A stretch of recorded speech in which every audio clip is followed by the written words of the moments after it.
Assalamualaikum warahmatullahi wabarakatuh. Om Swastiastu, Namo Buddhaya, salam kebajikan bagi kita semua. Halo semuanya, sekarang saya beserta tim lagi ada di Yuwana Exhibition. Wih. Jadi ini adalah exhibition di mana art-art dari semua anak muda di ASEAN itu dipajang di sini, yang temanya adalah Grief, Loss, Arts, and Human Rights. Keren banget kan? Penasaran? Ayo ikut kita menelusurinya.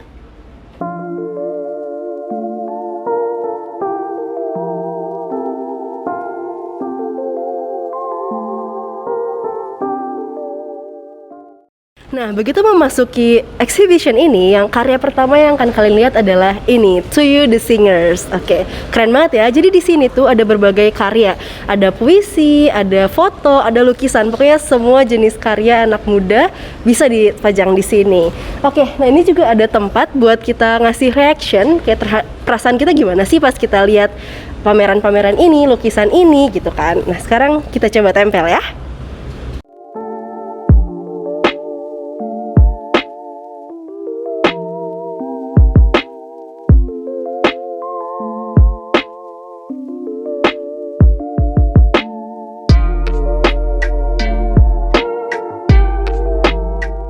Selamat siang Kak Ines. Iya, selamat siang. Oke, Kak, aku mau tanya, ini tuh event apa ya Kak? Oke, jadi seperti nama di belakang, kita adalah namanya event Yuwana Exhibition. Jadi ini adalah acara pameran seni karya-karya anak muda yang kita kumpulkan dari anak-anak muda di Asia Tenggara. Seperti itu. Nah, pameran ini diselenggarakan oleh organisasi kami. Yuwana itu dari bahasa Sanskrit, Yauvana, artinya sebagai anak muda. Nah, jadi kita ingin mempunyai media untuk sarana anak-anak muda menyuarakan, tapi dengan cara yang unik, yaitu melalui karya seni gitu. Karena dengan karya seni, anak-anak muda itu bisa lebih bebas berekspresi apa aja yang mereka ingin suarakan terkait hak asasi manusia. Oke Kak, ini ada Listen to Yuwana Podcast. Ini apa ya Kak? Oke, jadi seperti yang tadi aku udah jelasin, Yuwana ini kan program besar dan banyak program kecilnya. Salah satunya yang pertama Yuwana Zine, kemudian Yuwana Exhibition. Nah, bertepatan dengan karena ini event perdana kita juga ingin memiliki satu jenis program lain dari Yuwana, yaitu Yuwana Podcast. Kayak gitu. Nah, Yuwana Podcast itu apa? Jadi pada dasarnya kami mengundang berbagai seniman yang sudah berpartisipasi di Zine 1-6 yang karya seninya itu berupa puisi atau cerita pendek. Kami meminta mereka untuk merekam, kemudian kami olah menjadi satu episode podcast seperti itu. Nah, jadi setiap artis akan memiliki satu episode podcast khusus dan mereka akan membacakan karyanya mereka. Nah, mungkin terakhir ya tambahan ya, salah satu cabang program kita lainnya adalah Yuwana Talk yang besok akan kita lakukan, yang aku sudah jelaskan tadi.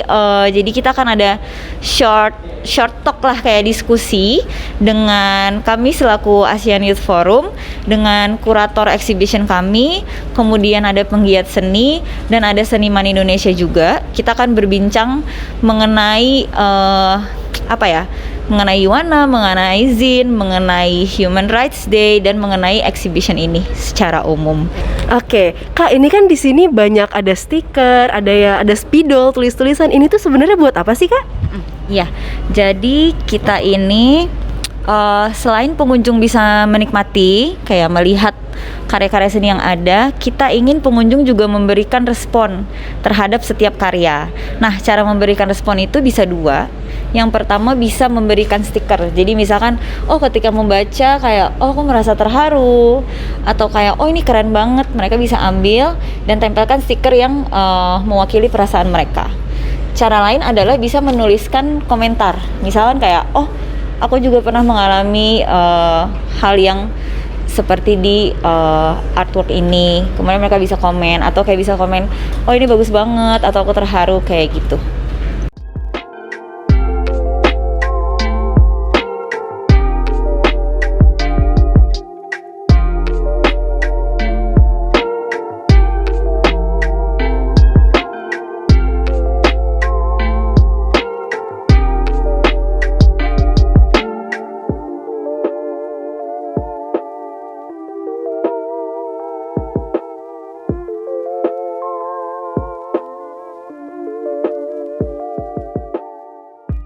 Di hari kedua ini akan diadakan acara talk show yang menjadi acara utama dari Yuwana Exhibition ini. Dalam talk show ini akan ada kurator dan beberapa peserta yang karyanya dipajang di pameran ini. Berikut liputannya.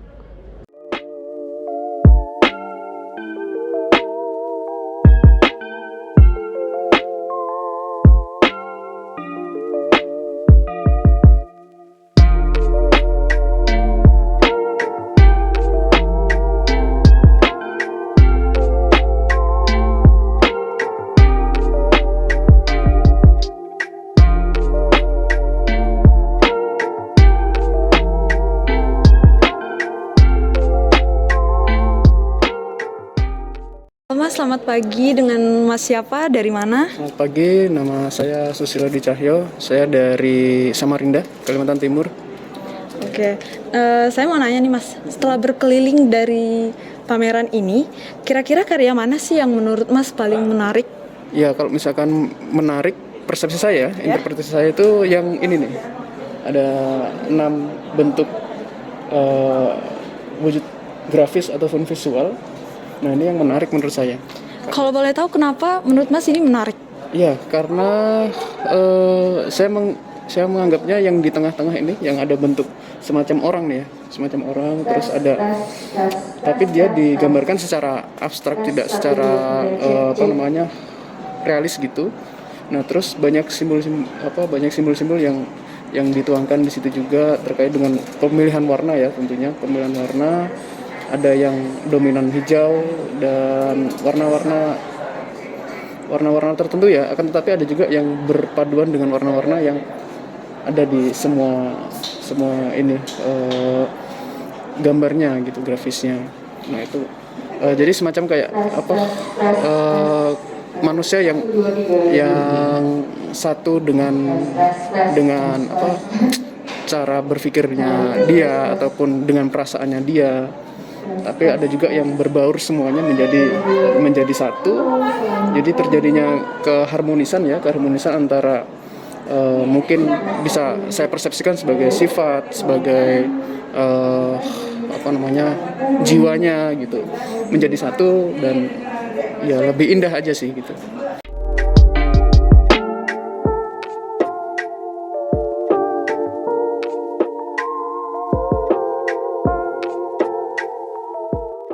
Selamat pagi Mbak, dengan Mbak siapa? Dari mana? Dengan Anissa dari Cikarang. Oke, Mbak Anissa dari Cikarang. Aku mau nanya nih, setelah Mbak keliling-keliling dari pameran ini, kira-kira karya mana yang paling menarik buat Mbak? Karya ini berupa surat-surat dari Kak Jasmine ya, Filipina. Kenapa sih ini menarik banget buat Mbak? Karena setelah lihat-lihat keliling-keliling, pas baca ini tuh seperti surat-surat yang memang ditujukan untuk setiap pembaca, bahwa kita tuh bukan hanya membaca sebuah karya, tapi serasa ditemani oleh penulis gitu. Saya sedang berdiri bersama Kak Remi di depan karya yang telah dia buat. Selamat siang Kak. Selamat siang. Aku mau nanya nih Kak seputar karya yang Kakak buat ini. Ini menceritakan tentang apa dan pesannya apa ya Kak? Kan tema dari pameran ini adalah grief atau duka dan kehilangan, loss. Nah ini cerita tentang jadi dia itu seorang anak yang, jadi tidak secara literal sih, tapi dia anak yang terkena kecelakaan atau run over gitu. Nah jadi kan dia tidak, kesannya tuh kalau masih anak-anak kena kecelakaan, dia tidak sempat untuk menghidupi hidupnya. Nah tapi dari dada anak itu tumbuh kayak semacam tanaman, itu menggambarkan harapan gitu, harapan bahwa kan setiap orang yang meninggal pasti kembali ke bumi atau ke alam ya. Kemudian tubuhnya itu akan menjadi suatu kehidupan yang selanjutnya atau fase dan siklus selanjutnya. Itu menggambarkan harapan, makanya tanamannya. Jadi apapun yang tersisa dari tubuh anak itu menggambarkan harapan. Tapi sebenarnya secara lebih spesifik lagi sih, ini menggambarkan tentang kayak duka dari isolasi dan neurodivergent gitu sih, atau menjadi minoritas di negara ini gitu. Untuk tantangannya sendiri Kak ketika membuat karya ini apa? Tantangannya waktu itu, Jadi aku ini kan sebenarnya, ini boleh sebutin nggak, ini tuh sebenarnya self harm gitu yang merah-merah ini. Nah aku pengen buat gimana sesubtle mungkin supaya nggak terlalu frontal itu self harm gitu sih.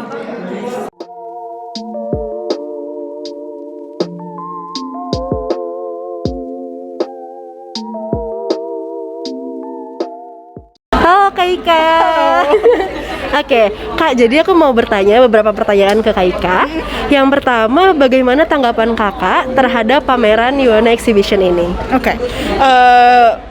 Aku melihat seni sendiri memang sebagai sebuah ruang yang memberi kita banyak perspektif baru, termasuk pameran ini gitu. Dia kemudian ngasih perspektif kita, sudut pandang baru gitu ya. Gimana sih kita ngelihat misalnya gitu ya, mengenai kekerasan berbasis gender, bagaimana sih kita bisa melihat perspektif korbannya, bagaimana sih kemudian kita misalnya melihat apa yang terjadi di Myanmar gitu. Pameran ini menurut aku memberi banyak perspektif baru mengenai hal-hal tersebut. Mungkin hal-hal yang kita tidak dekat dalam kehidupan sehari-hari kita, tapi dia real dan dia terjadi gitu. Dan karena ini konteksnya human rights, hak asasi manusia, kalau kita bicara hak asasi manusia banyak sekali sisinya gitu kan, dari sisi personal maupun dari sisi yang lebih besar. Nah di pameran ini menurut aku kita dikasih lihat itu gitu, jadi kita juga bisa belajar, oh kalau misalnya terjadi hal yang seperti ini tuh berarti juga human rights ya, dan itu juga berhubungan sama aku walaupun tidak langsung. Misalnya pengalaman korban gitu ya, atau kehilangan yang dirasakan oleh korban, itu kan mungkin tidak pernah kita alami, tapi untuk bersimpati kan kita bisa gitu. Nah menurut aku pameran ini memberi hal itu gitu, memberi hal-hal yang secara personal harapannya tentu saja bisa ngasih lihat orang betapa pentingnya sebenarnya yang namanya hak asasi manusia, untuk kita saling hormati dan kita saling lindungi dan kita saling bantu supaya tidak terjadi pelanggaran hak asasi manusia dalam keseharian kita gitu, baik secara personal maupun komunal gitu. Di sini nih banyak karya-karya. Pastinya sebelum karya-karya ini ditampilkan kan ada seleksinya dulu dong. Nah, ada nggak kriteria yang kakak gunakan untuk menyeleksi karya-karya yang masuk ke forum? Sebenarnya kalau kriteria nggak saklek sih sebenarnya, kriteria kayak misalnya harus ABCD enggak, tapi yang penting tuh dia masuk sama kuratorial yang udah ditentukan, yaitu grief, loss, and human rights, kayak hak asasi manusia dan kehilangan gitu kan. Kalau dia masuk dan dia membicarakan itu dengan apa ya, cukup ada, sebenarnya ada sentuhan personal, tapi juga kemudian dia juga menggugah dan merefleksikan sebenarnya yang personal itu ada hubungannya nggak sih sama isu yang lebih besar gitu, misalnya sama isu yang lebih struktural gitu, itu bisa masuk, itu aku masukin gitu. Dan maksudnya aku juga memperhatikan kesinambungan setiap karya juga sih, jadi kayak karyanya biar gimana nanti kurasinya bisa karyanya berdiri sendiri, oke gitu, misalnya pas dilihat orang ngerti per karya lagi menyampaikan pesan apa, tapi dia juga secara keutuhan pameran, secara keutuhan zin itu juga utuh gitu, jadi kayak bicara satu suara yang bulat juga sebenarnya, tapi juga mewakilkan, merepresentasikan spesifik detail-detail yang lebih diverse, yang lebih beragam gitu. Oke, nah Kak, menurut Kakak karya mana yang paling mempresentasikan pameran kita hari ini? Sebenarnya banyak banget kalau itu, karena ada banyak banget sebenarnya karya yang aku suka, dan menurut aku karya-karya tersebut tuh sukses banget untuk ngasih lihat hal-hal yang istilahnya kayak, kalau kita bicara mengenai hak asasi manusia gitu ya, termasuk sebagai perempuan misalnya, sebagai teman-teman dari komunitas minoritas gender seksual gitu, karya-karya ini tuh banyak yang bicara mengenai hal itu, termasuk mungkin hal-hal yang kita bahkan sebelumnya nggak berani bicara dan kita nggak berani ngomong, tapi seniman-seniman di pameran itu dia bisa mengartikulasikan itu, jadi kita juga merasa terwakilkan misalnya, atau rasa aman gitu, oh seneng sih aku ada orang lain yang bisa menceritakan atau mengartikulasikan hal-hal yang pengen aku ceritain selama itu aku nggak berani gitu. Jadi kalau menurut aku nggak ada karya yang paling di sini, karena ada banyak sekali karya-karya bagus gitu ya, yang aku merasa malah berterima kasih sama seniman-seniman di pameran ini karena memberi perspektif-perspektif baru itu gitu. di Indonesia sendiri ini pasti banyak banget anak muda yang berbakat banget dalam seni. Tapi mungkin mereka masih takut untuk melangkah atau mungkin bingung mau mulai dari mana. Kakak ada tips gak buat anak-anak muda untuk lebih berani lagi mengekspresikan dirinya lewat seni? Aku paham sih, maksudnya kayak mungkin banyak ini kayak isu yang keresahan yang dirasakan banyak anak-anak muda, terutama yang tertarik sama seni, tertarik yang melakukan seni, membuat karya, berkecimpung di seni gitu, apapun bentuknya ya, film, sastra, seni rupa gitu, gambar, desain, dan untuk memulai seni itu nggak mudah gitu. Aku paham banget itu nggak mudah, karena ada banyak alasan gitu. Ada alasan misalnya nanti ditanyain sama orang tua mau jadi apa gitu, itu kan banyak banget ya ditanya kayak gitu. Terus kerjaannya nggak jelas gitu katanya gitu, nggak menghadirkan stable income gitu, pendapatan yang tetap gitu, dan itu membuat khawatir juga gitu. Dan maksudnya apalagi teman-teman anak muda yang latar belakangnya nggak seprivilege itu, misalnya ada latar belakang politikal ekonomi yang misalnya harus menghidupi keluarga, ada tuntutan itu gitu misalnya, atau misalnya nggak harus misalnya menghidupi keluarga, tapi buat menghidupi diri sendiri aja udah susah banget gitu. Dan kemudian seni jadi sebuah kebutuhan tersier gitu, kemudian nggak dengan mudah untuk didapatkan gitu, untuk dimulai gitu. Aku paham banget sih gitu. Tapi semoga banget itu nggak jadi discouragement gitu, nggak kemudian membuat jadi kayak aku nggak akan pernah mengejar passionku di seni gitu. Itu aku berharap banget nggak sampai kayak gitu sih. Maksudnya aku kalau misalnya sampai kayak gitu itu valid sebenarnya, tapi mungkin bisa dimulai dengan bikin karya yang sangat personal gitu, benar-benar yang kayak deket banget sama keseharian dan nggak costly gitu, misalnya nggak memakan waktu banyak, nggak memakan biaya banyak gitu.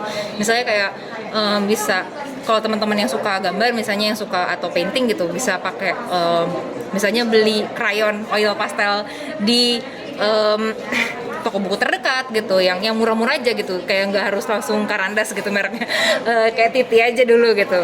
Terus coba-coba aja dulu, dan maksudnya yang keresahan yang dikeluarkan tuh juga personal, misalnya kayak aduh hari ini lagi bokeh, terus pengen gambar kayak menggambarkan tentang kebokehan hari ini gitu. Terus misalnya aduh aku sedih habis dimarahin orang tua gitu, bisa nulis.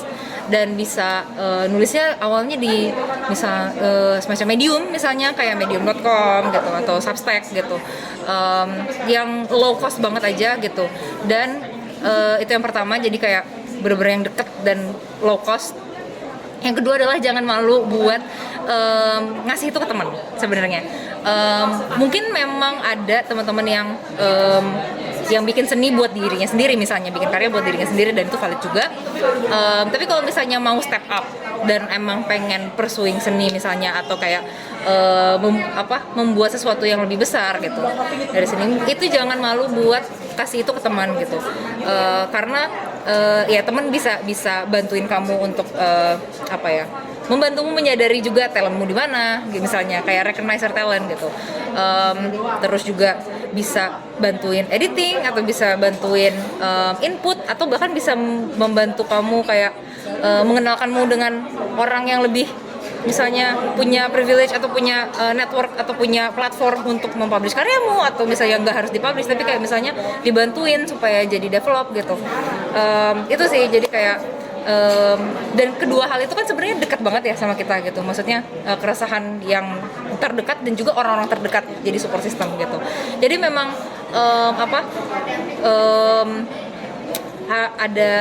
ada prerequisite semacam kondisi awal di mana kita harus punya support system yang solid gitu. Tapi aku berharap teman-teman juga berarti bisa mau willing juga untuk mencari support system yang baik buat mendukung karyanya. Karena walaupun karya itu sendiri kayak itu otoritas senimannya sendiri gitu, atau misalnya kalau senimannya kolektif itu otoritas mereka, tapi juga mereka berkarya itu karena mereka disupport, didukung dan dirawat oleh support sistemnya di sekelilingnya gitu. Demikian liputan acara hari pertama dan hari kedua Yuwana Exhibition dari Perpusnas. Kami kelompok 3 pamit undur diri. Terima kasih dan sampai jumpa.